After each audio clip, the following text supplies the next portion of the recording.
হাতের বৃদ্ধাঙ্গুলে 3 বার সূরা ফাতিহা পড়ে ফু দিন, যে কেউ বাধ্য হবে আপনার বশে চলে আসবে।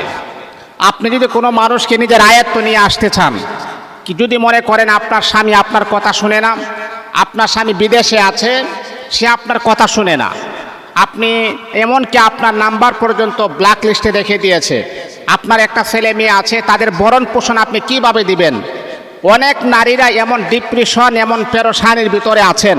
আমার কাছে অনেকে বলেন, হুজুর আমার স্বামী আজকে প্রবাসে গিয়েছে, প্রবাসে যাওয়ার পরে এখনো পর্যন্ত সে আমাকে ফোন দিয়ে বলে না, আমার খোঁজখবর নেই না, আমার ভরণ পোষণ দেই না, এখন হুজুর আমি কি করব? কার আশা নিয়ে আমি থাকবো এখানে? এমন অনেক দুশ্চিন্তা, টেনশন, ডিপ্রেশনের ভিতরে হাজার হাজার নারী রয়েছে। আমি আপনাকে বলবো, মা শুনেন, আপনি কুরআনুল কারীমের ভিতরে একটা সূরা আছে সূরাতুল ফাতিহা। এই সূরাটা আমরা সবাই পারি। যে জীবনে নামাজ নাও পড়ে সেও পারে, যে নামাজ পড়ে আলহামদুলিল্লাহ সে তো আর আগেই পারে। এই সূরা ফাতিহা 3 বার পরে হাতের বৃদ্ধাঙ্গুলে যখন আপনি ফু দিবেন, এই হচ্ছে বৃদ্ধাঙ্গুল, ফু দিবেন, যে কেউ আপনার বসে চলে আসবে। আপনার শাশুড়ির কথা না শুনলে শাশুড়িকে আপনার বসে আনতে পারবেন, আপনার শ্বশুর কথা না শুনলে শ্বশুরকেও আপনার নিজের আয়ত্ত নিয়ে আসতে পারবেন। তাহলে কিভাবে আপনি পড়বেন? মা বোনদেরকে আমি বলবো, যুবক ভাইদেরকে আমি বলবো, স্ত্রীও যদি কথা না শুনে স্ত্রীকে নিজের আয়ত্ত নিয়ে আসেন। এই আমলটা যে আপনারা করবেন, সর্বপ্রথম আমাকে আপনাকে 5 ওয়াক্ত নামাজ পড়তে হবে। 5 ওয়াক্ত নামাজ, 5 ওয়াক্ত নামাজ পড়তেই হবে। অনেকে আছে, হুজুর আপনি যে কথাগুলা বলেন প্রত্যেকটা কথা আমরা শুনি, আপনার প্রত্যেকটা বক্তব্য আমরা শুনি, কিন্তু আমি বলবো বাবা আপনি তো আমার বক্তব্য শুনেন ঠিক আছে, আমলও করেন, কিন্তু ফল পাচ্ছেন, আপনি কি নামাজ পড়েন? তখন বলে, হুজুর আমি তো নামাজ পড়ি না। আপনি যদি নামাজ না পড়েন তাহলে কি কাজে আসবে? নামাজ আপনাকে পড়তেই হবে, এটা হচ্ছে বাধ্যতামূলক, পড়তে হবে আপনাকে। নামাজ পড়ার পরে যে নিয়মতান্ত্রিক আমি আপনাকে বলবো, সেই নিয়মে যদি আপনি আমল করতে পারেন, যে কেউ বাধ্য হবে এবং আপনার বসে চলে আসবে। 5 ওয়াক্ত নামাজ পড়বেন। 5 ওয়াক্ত নামাজের পরে ধরেন আপনি ফজরের নামাজ পড়লেন, ফজরের নামাজের পরে জায় নামাজে বসে আছেন, জায় নামাজে বসার পরে 3 বার ইস্তেগফার পড়বেন। আস্তাগফিরুল্লাহ, আস্তাগফিরুল্লাহ, আস্তাগফিরুল্লাহ 3 বার। তারপরে আপনি দুরূদে ইব্রাহিমটা পড়বেন। আল্লাহুম্মা সাল্লি আলা মুহাম্মাদিন ওয়া আলা আলি মুহাম্মাদ কামা সাল্লাইতা আলা ইব্রাহিম ওয়া আলা আলি ইব্রাহিম ইন্নাকা হামিদুম মাজিদ।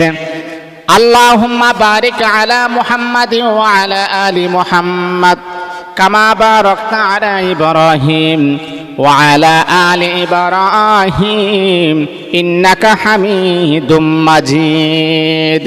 একবার, আবার পড়বেন 2 বার, আবার পড়বেন 3 বার, সর্বশেষে আপনি পড়বেন সাল্লাল্লাহু আলাইহি ওয়াসাল্লাম, সাল্লাল্লাহু আলাইহি ওয়াসাল্লাম, সাল্লাল্লাহু আলাইহি ওয়াসাল্লাম। তারপরে সূরা ফাতিহাটা পড়ার সময় এই যে বৃদ্ধাঙ্গুলটা এইভাবে রাখবেন, এইভাবে রাখবেন। রাখার পরে আপনি সূরাতুল ফাতিহা 3 বার পড়বেন। একবার পড়বেন আউযু বিল্লাহি মিনাশ শাইতানির রাজিম, বিসমিল্লাহির রহমানির রহিম, আলহামদুলিল্লাহি রাব্বিল আলামিন, আর রহমানির রহিম, মালিকি ইয়াউমিদ্দিন, ইয়্যাকা না'বুদু ওয়া ইয়্যাকা নাস্তাঈন, ইহদিনাস সিরাতাল মুস্তাকিম, সিরাতাল লাযীনা আন'আমতা আলাইহিম গায়রিল মাগদুবি আলাইহিম ওয়ালাদ-দাল্লিন, আমিন। এবার ফু দিবেন, ফু দিয়ে এবার মুট করে ধরে রাখবেন। আবার আপনি এভাবে ধরবেন, ধরে আবার পড়বেন সূরাতুল ফাতিহা, আবার মুট করবেন, আবার পড়বেন সূরাতুল ফাতিহা, আবার মুট করবেন। যতবার আপনি পড়বেন সূরা ফাতিহা, ততবার আপনি যাকে বাধ্য করতে চান তার নাম আপনি নেবেন, তার বাবার নাম, তার নাম নিয়ে এভাবে মুট করবেন। মুট করে আপনি আবার ছেড়ে দিবেন। আবার সূরাতুল ফাতিহা পড়ে তার নাম, তার বাবার নাম নিয়ে মুট করবেন, আবার মুটটা ছেড়ে দিবেন। এইভাবে আপনি 3 বার পড়বেন। এই নিয়মে যদি আপনি এই আমলটা যদি আপনি চালিয়ে যাইতে পারেন, কয়েক দিনের ভিতরে ইনশাআল্লাহ আপনার বাধ্য হয়ে যাবে, আপনি রেজাল্ট পেয়ে যাবেন।